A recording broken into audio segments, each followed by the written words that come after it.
The smell of rain on vinyl. The first thing Evelyn Rose ever sewed was a dress for her daughter's first day of kindergarten. It was 1992. The fabric was yellow gingham, leftover from Evelyn's mother's curtains.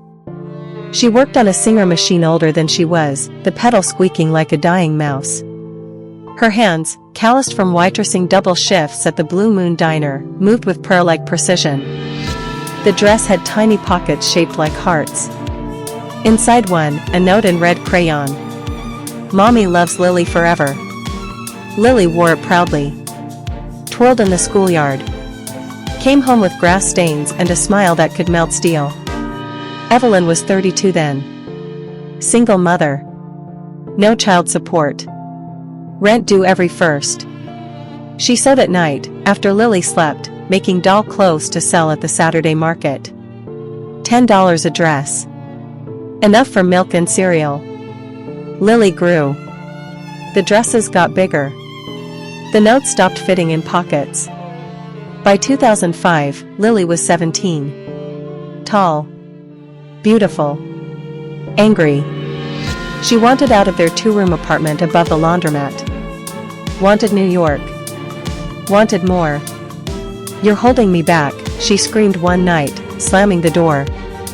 "You and your stupid sewing."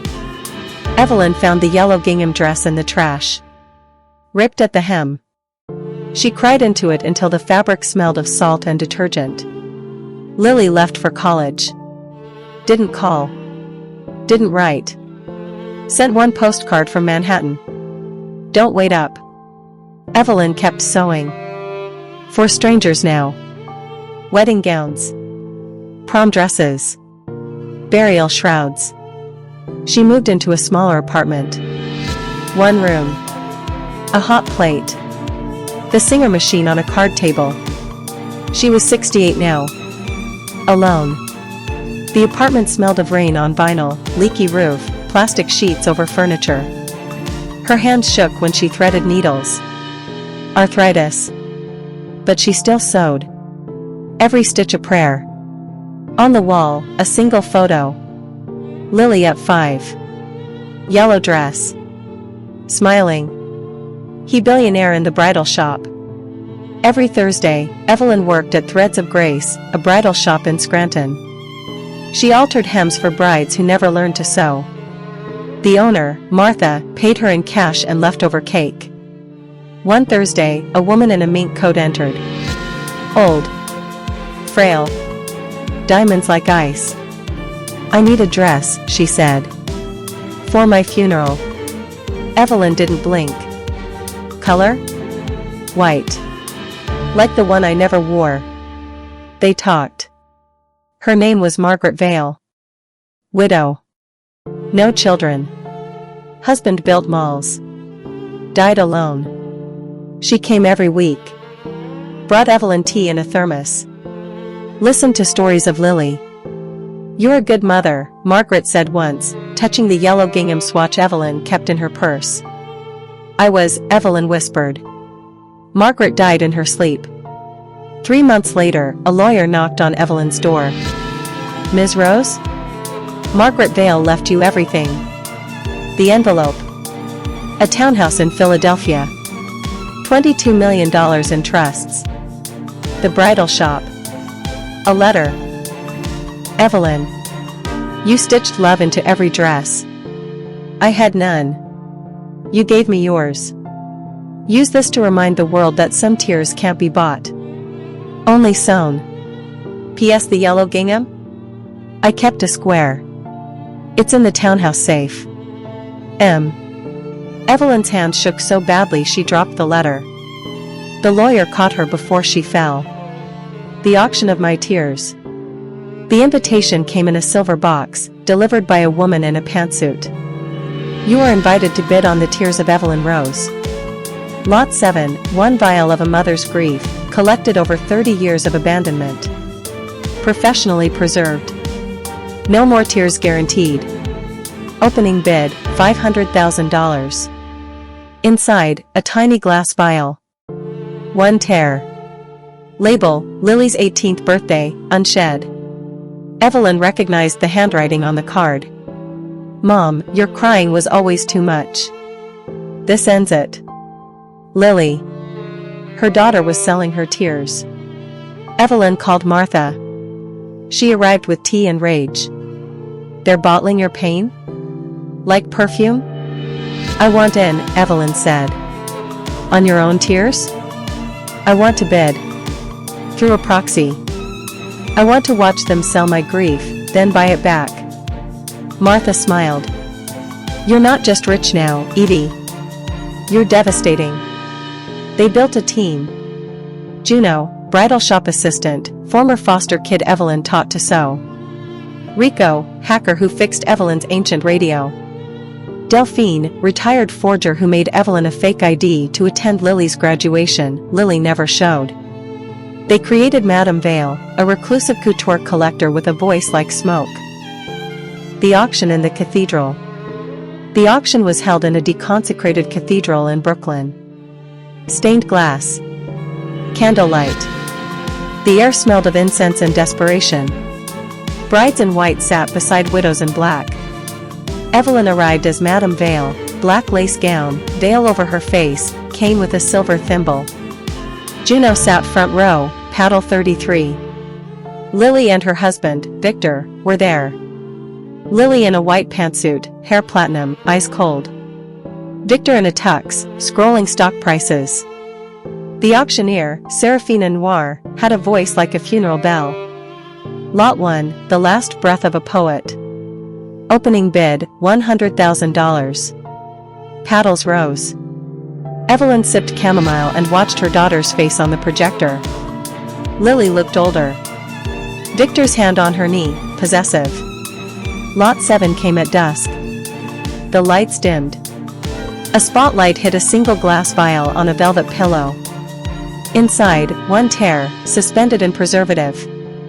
A label, Evelyn Rose, 30 years of silence. Seraphina's voice dropped.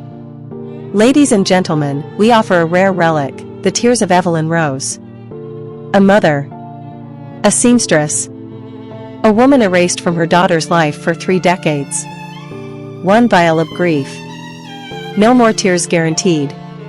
Professionally preserved by cryogenic mourning technology. Lily stepped forward, voice trembling with rehearsed sorrow. My mother, she cried too much. Every milestone. Every silence. This isn't about money. It's about closure. Victor added, we're giving her peace. In Philadelphia. Far away. Evelyn's fingers tightened around her cane, carved from the Singer machine's pedal. Opening bid, $500,000. Paddle 12, $600,000. Paddle 27, $800,000. Paddle 33, Juno, raised slowly. 1 million. Gasps. Lily whispered to Victor, who is that widow? Bidding climbed. $2 million, influencer with a grief blog. $5 million, tech widow funding a cryotherapy startup. $10 million, anonymous bidder from Dubai. At $15 million, Lily stood. $20 million. Victor hissed, we don't have 20. We'll sell the condo. The vineyard. The trust. We need this. Juno raised her paddle. 25 million. The cathedral fell silent. Seraphina smiled. 25 million going once. Lily screamed, 30 million. Evelyn watched her daughter bid her soul into bankruptcy. 30 million going once, twice, sold to paddle 19. Lily collapsed, sobbing. Victor carried her out. Evelyn stood. The unveiling. She walked to the altar. The veil fluttered. Security moved in. Juno flashed a badge. Evelyn lifted the veil. Lily's scream echoed off the rafters. MOM? Victor dropped Lily. She hit the marble. Seraphina, unfazed, smiled. Madame Vale? Evelyn Rose, she corrected.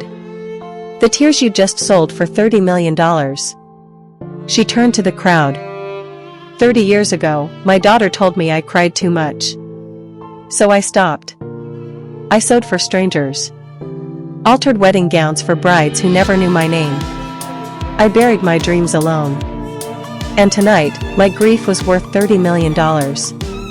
She gestured to Juno, who wheeled out a cart. On it, the yellow gingham dress, mended, pressed, glowing under the spotlight. A single tear-shaped diamond pinned to the heart pocket. But some tears can't be bought. Only sewn. She picked up the dress. Held it to her chest. Lily lunged. Mom, please. Evelyn raised a hand. You bid $30 million for 1 hour of my time. Congratulations. You won. She sat in the confessional booth, now a velvet chair. The hour starts now. Silence. Lily tried tears, real ones this time. I was wrong. Victor said. Evelyn adjusted her thimble ring, silver, worn smooth. Victor tried charm. We can be a family again.